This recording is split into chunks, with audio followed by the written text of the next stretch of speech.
목회 데이터 연구소가 한국교회 트렌드 2024를 출간했습니다.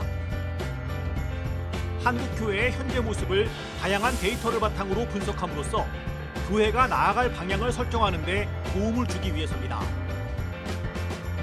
목회 데이터 연구소 지용근 대표를 만나 지금 한국교회의 현실과 목회 방향 설정에 참고할 만한 내용을 들어봅니다. 대표님 안녕하세요. 네, 안녕하세요. 한국교회가 침체기를 오랫동안 겪고 있습니다. 그래서 이 침체기를 벗어나기 위해서 여러 대안들이 모색이 되고 있는데 미래를 준비하기 위해선 오늘의 교회 현실을 바로 진단하는 게 필요하겠죠. 그죠. 네, 그런 점에서 목회 데이터 연구소가 최근에 펴낸 한국교회 트렌드 2024 네. 주목이 되는 것 같습니다. 네. 뭐 교회에 대한 전반적인 진단 내용은 이따 좀 자세히 듣도록 하고요. 전반적으로 지금 2023년의 한국교회에 대해서 어떻게 진단하고 계신지 네. 간략하게 먼저 들어볼게요. 코로나가 없었으면 어떻게 됐을까? 그래도 하락세는 계속 유지가 됐을 거예요. 근데 이제 코로나가 좀 뭐 하나의 티핑 포인트라고 그럴까? 그렇게도 표현하는데, 그러니까 좀 더 심화시켰다고 할까? 좀 속도를 좀 빨리 했다. 이 정도일 것 같긴 해요.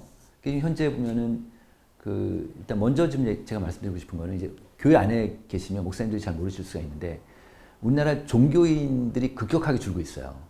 그러니까 소위 얘기해서 탈종교화 속도가 되게 빠르다.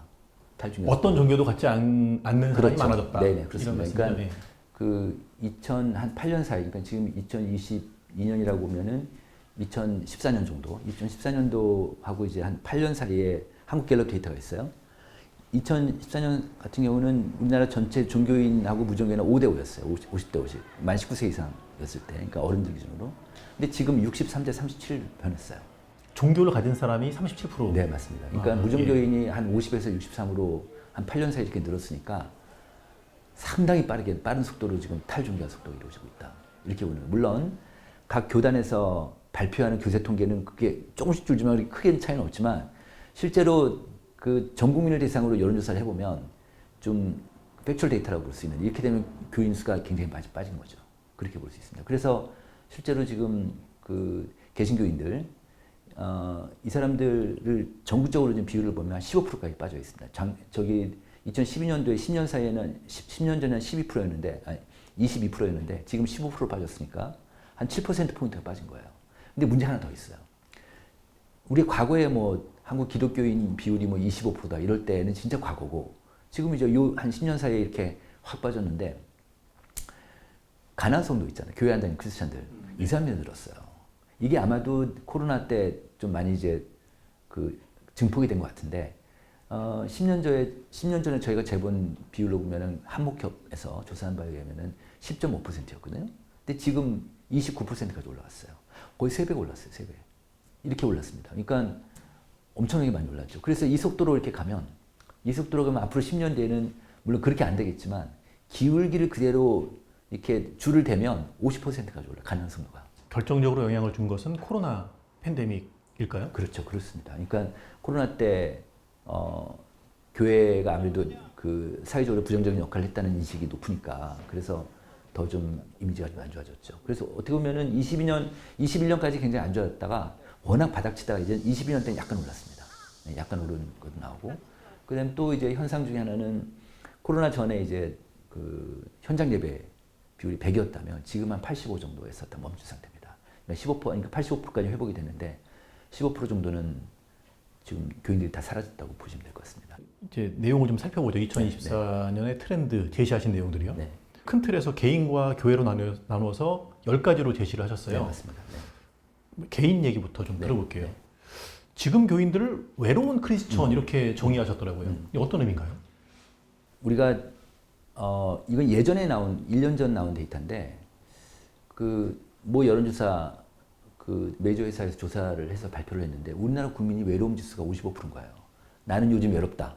우리 국민 중에 절반이 넘게 외롭다는 거예요. 이건 대단히 높은 숫자다. 그래서 제가 이제 그 숫자를 보면서 영국의 고독부가 있잖아요. 영국 고독부 장관이 있어요, 영국은. 그러니까 그만큼 영국 사람들 외로운 거지. 날씨도 막 우울하고 하니까. 그래서 그 고독부가 설립될 때 그때 영국인의 외로움 지표를 제가 발견했어요. 그게 44%예요. 더 높네요, 우리가. 우리가 더 높아요.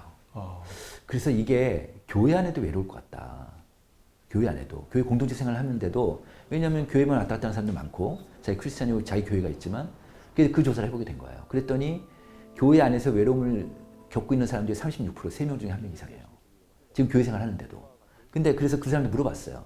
왜 외롭냐 그랬더니 마음을 터놓고 이야기할 사람이 없다는 거예요. 그게 제일 높아요. 교회 공동체 안에 있지만 안에서도. 네. 그러니까 이런 사람들 예. 소그룹으로도 안 들어가고 또 교회에서 소그룹을 잘 못하고 그러니까 어떤 뭐 사역만 하더라도 자기 마음 터놓고 얘기할 사람이 없을 수 있고 삶을 나누지 못하는 거죠. 교회 공동체 이게 공동체가 아니지.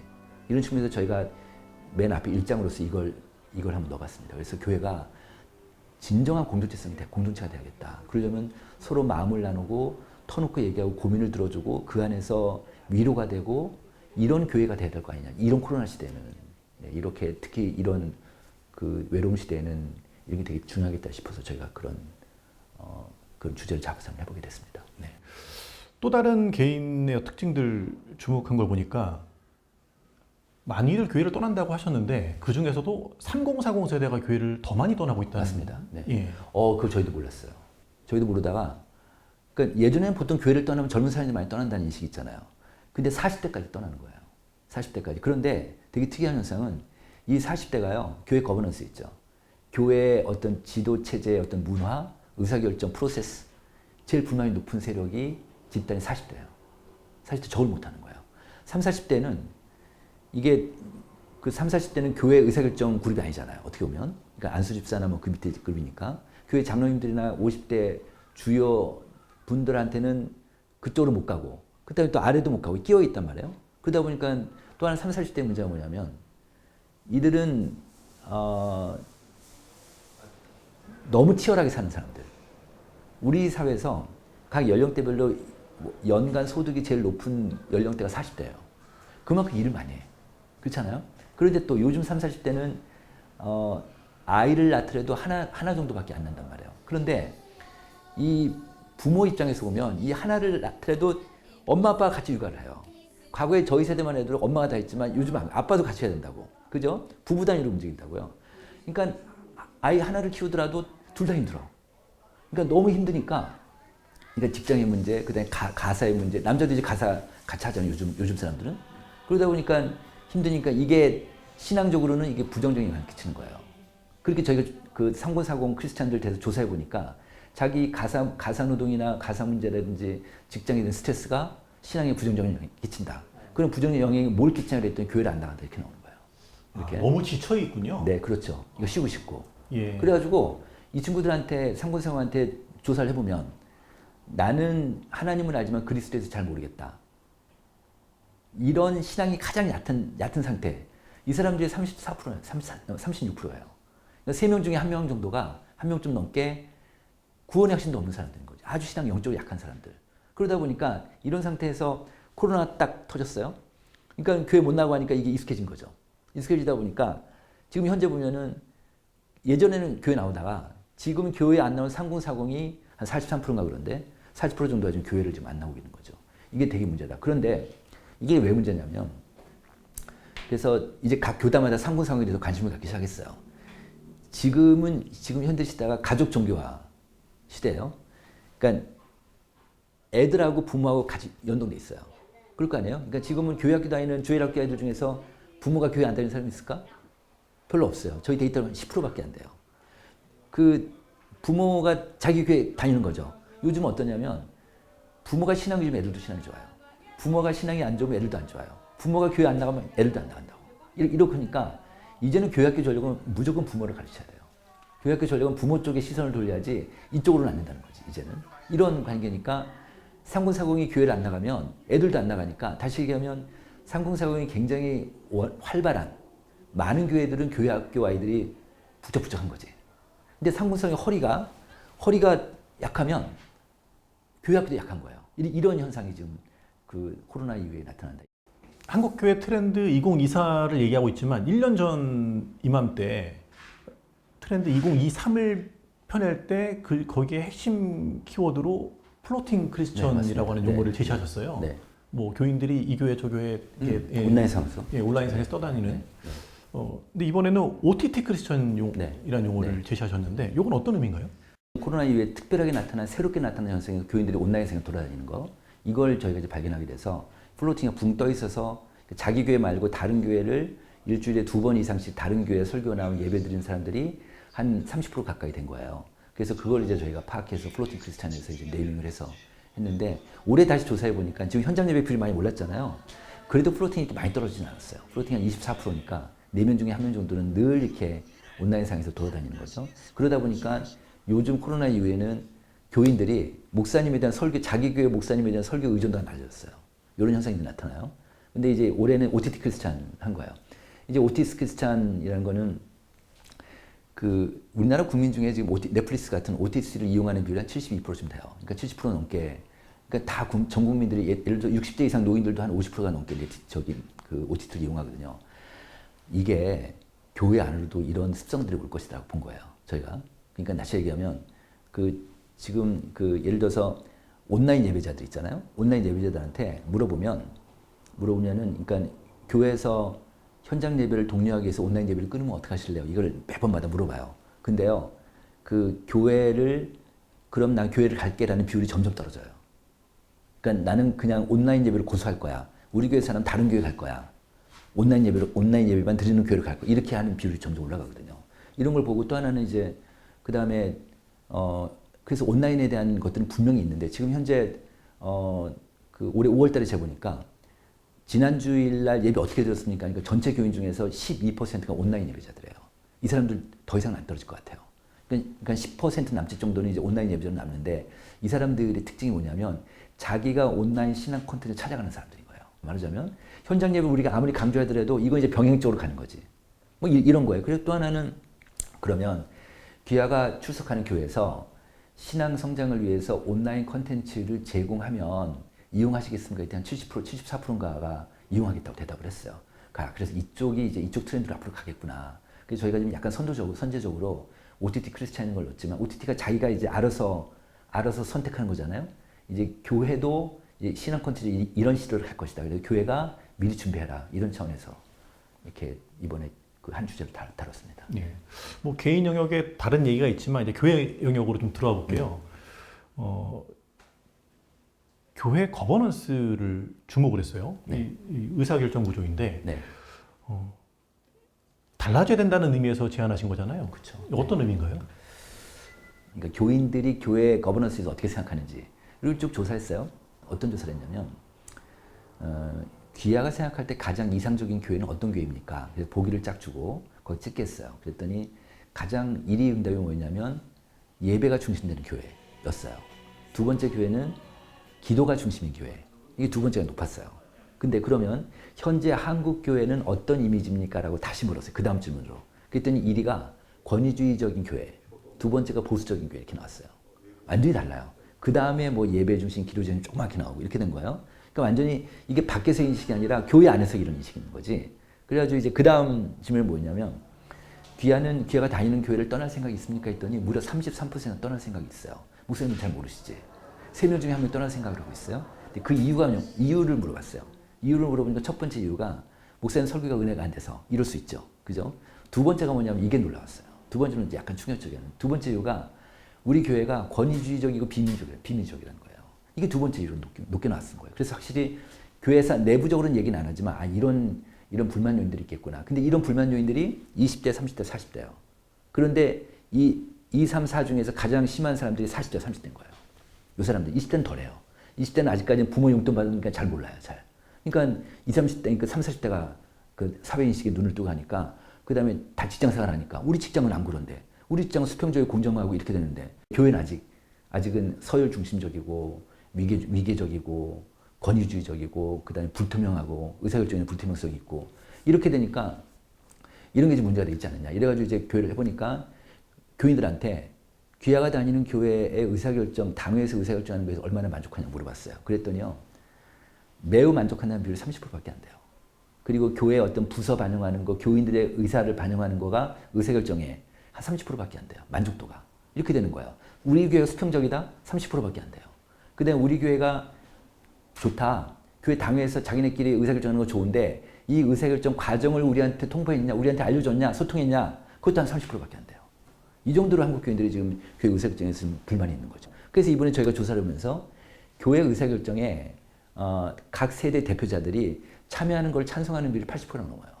이런 욕구들이 있는 거죠. 특히 청년들한테 물어보면은 청년들은 자기가 나는 우리 교회 동원용이야 라고 생각하는 비율이 80%가 좀 넘어요. 좋다. 그 다음에 교회가 청년들한테 헌신을 강요한다. 그게 한 50%가 넘어요. 이 정도로 좀 청년들은 교회에 대한 그런 그 아픔이 있어요. 근데 좋다. 우리가 할 테니까요. 우리 교회 일 다 할 테니까 우리도 교회 의사결정 라인에 참여해달라. 이게 90%예요. 청년들이. 이건 되게 눈물겨운 목소리예요. 그런데요. 이 사람들이 어떤 얘기를 하냐면 뎁스 인터뷰를 해보면은 단 부장집사 통하지 말고 해요. 자기네가 직접 얘기하고 싶다는 거예요. 이거를 한국교회가 받아들일 수 있냐. 이것도 거버넌스의 문제죠. 그죠? 이런 것들이 이제 조금씩 좀 어느 정도 해결해 나가야 되지 않을까. 그래서 이번에 그 주제를 썼습니다. 네. 계속해서 안 좋은 얘기만 듣고 있는데 네. 그래도 네. 희망적인 얘기가 담겨 있더라고요. 있죠. 이 어려운 가운데서도 성장하는 교회는 있더라. 네. 그런데 그 교회들의 특징을 봤더니 선교적 교회를 지향하고 있더라. 네. 이런 부분을 그렇습니다. 주목하셨습니다. 목사님이 지금 운영하는 교회, 그 심하는 교회는 선교적 교회를 지향하고 있습니까? 이렇게 물어봤더니 한 5대5 정도 돼요. 우리 교회는 선교적 교회야. 우리 교회는 선교적 교회가 아니야. 이렇게 물어봤어요. 그랬는데 이 선교적 교회인 분들한테 목사님 교회 특징이 뭐예요? 그랬더니 그 선교적 교회 특징이 뭐냐 했더니 평신도들이 교인들이 선교적 사명을 갖고 활동한다는 거예요.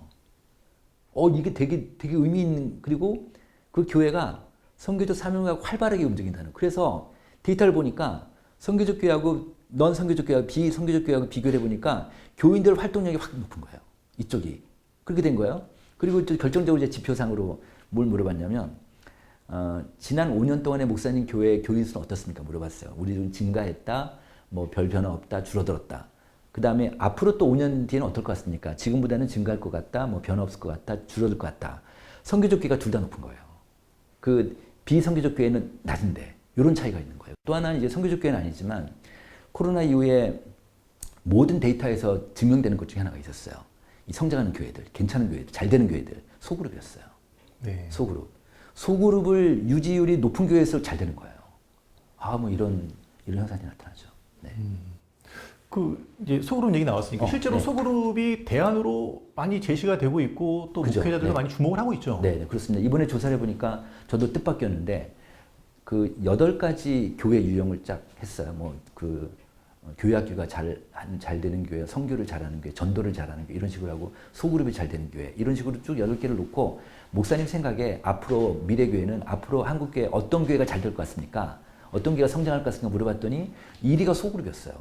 근데 여기 압도적으로 높았어요. 다시 얘기하면 전도 잘하는 교회도 아니고 뭐 선교 잘하는 교회도 아니고 교육 잘하는 교회도 아니고 소그룹이었어요. 이제 목사님을 다 인식하는 거예요. 그런데 목사님들한테 물어보면 우리 교회는 소그룹이 잘 안 돼. 우리 교회는 소그룹이 잘 돼. 잘 안 되는 게 한 60% 돼요. 근데 이런 게 있어요. 제가 이제 왜 안 될까를 보면 소그룹은 절대적으로 목사님의 의지거든요. 담임 목사님의 의지예요. 소그룹에 대한 어떤 비전이나 리더 교육하는 거 다 담임 목사님 중심이 될 테니까. 근데 우리 목사님들이 전도사 때 신학기부터 늘 가르치는 거 익숙하시잖아요. 그러니까 소그룹 구성원을 자기 들어가서 삶을 나누는 게 익숙하지 않은 거예요. 경험이 없어요. 경험이. 이런 요인들이 있는 거예요. 그래서 저는 목사님들한테 이런 제안을 해드리고 싶어요. 목사님이 같이 그래도 삶을 나눌 수 있는 목회자 그룹이든 어떤 그룹이든 간에 소그룹을 해보십시오. 소그룹. 자기를 솔직하게 고백할 수 있는, 왜냐하면 목사님은 잘 고백 못 하시니까. 솔직히 고백할 수 있는 보안이 잘 유지되고 그런 소그룹에서 한번 해보시면 목사님이 많은 경험을 터득할 수 있는, 그리고 이제 교회에서 해보시면 좋겠다. 근데 이제 이런 소그룹 말고 또 지금 보면은 우리나라 전체 교인 중에서 한 40% 정도만 소그룹 활동하고 있어요. 60%는 안 하고 있단 말이에요. 이 사람도 어떻게 하냐? 소위 취향 소그룹이라는 게 있을 수 있어요. 그러니까 제가 얼마 전에 제 아는 목사님인데 그 교회도 큰 교회인데 남자 집사님이 와가지고 집사들이 몇 명 와가지고 우리 교회 좀 축구부 좀 만들어 달라고 그랬대요. 그래서 축구 선교부를 만들어 달라고 그랬대요. 뭐 목사님 그랬대요. 축구부 선교도 안 할 건데 뭐 축구 선교 뭐냐 그래가지고 이제 축구부를 만들었대요. 몇 년 지났는데 그 축구부가 100명이 됐대요. 그러니까 그 축구부원들이 자기 뭐 직장 동료, 뭐 친구들, 뭐 선후배들 데려가서 여기서 축구하고 교회를 데려오는 이런 것도 이제 하나의 전도적인 효과가 될 텐데, 취향 소그룹, 등산을 좋아하는 사람은 등산만 만들고 책 좋아하는 사람들은 독서만 만들고 우리는 다들 뭐 책 안 읽지만 책 읽는 사람도 있잖아요. 그럼 독서관 만들고. 그런데요, 그 소그룹 연구원의 원장님이 그런 얘기를 하세요. 이 취향 소그룹에 이 단점이 있다는 거예요. 말씀이 없으면 금방 끝난대요. 그 안에 말씀이 들어가야 된다. 복음이 있어야 된다. 그래야지 이 복음을 중심으로 해서 취향 소그룹이 되는 거지. 뭐 축구를 하든 뭐 농구를 하든 간에 뭐 이제 그런 얘기를 해요. 그래서 제가 말씀드리고 싶은 건 이 책에도 있지만 그 전 교인을 소그룹화시키는 게 되게 중요하겠다. 한국교회의 지금 시점을 이제 분석하는 통계들 언급하시면서 이 하락 국면이 코로나 때 급격하게 많이 내려왔고 이 기울기가 지속될 경우에 미래가 너무 어둡다는 말씀하셨어요. 그렇죠. 네. 그렇게 되지 않으려면 지금 달라지면 되겠죠, 우리가. 그렇죠. 예. 이런 말이 있습니다. 그 예상되는 위기는 현실화되지 않는다. 어떻게 보면 이 책은 다 위기를 쓴 거예요. 근데요, 위기를 미리 알면 대응을 하잖아, 사람들이. 대응을 한단 말이에요. 모르면 당하지만. 자, 이렇게 해서 앞으로 10년 뒤에, 뭐 5년 뒤, 10년 뒤, 20년 뒤에 이렇게 지금 한국에 갈 거니까 다 대응을 하면 거기까지 안 내려갈 수 있잖아요. 그걸 제가 기대하는 거죠. 근데 그게 한국교회 전체는 아닐 거예요. 이 교회는 되고 이 교회는 안 될 거예요. 그래서 교회도 이제는 각자 도생이다. 예. 한국교회 전반적인 현실을 볼 수 있는 한국교회 트렌드 2024 이 책을 통해서 교회들이 많이 좀 변화되는 그런 일이 있으면 좋겠습니다. 대표님 오늘 말씀 감사합니다. 네, 고맙습니다.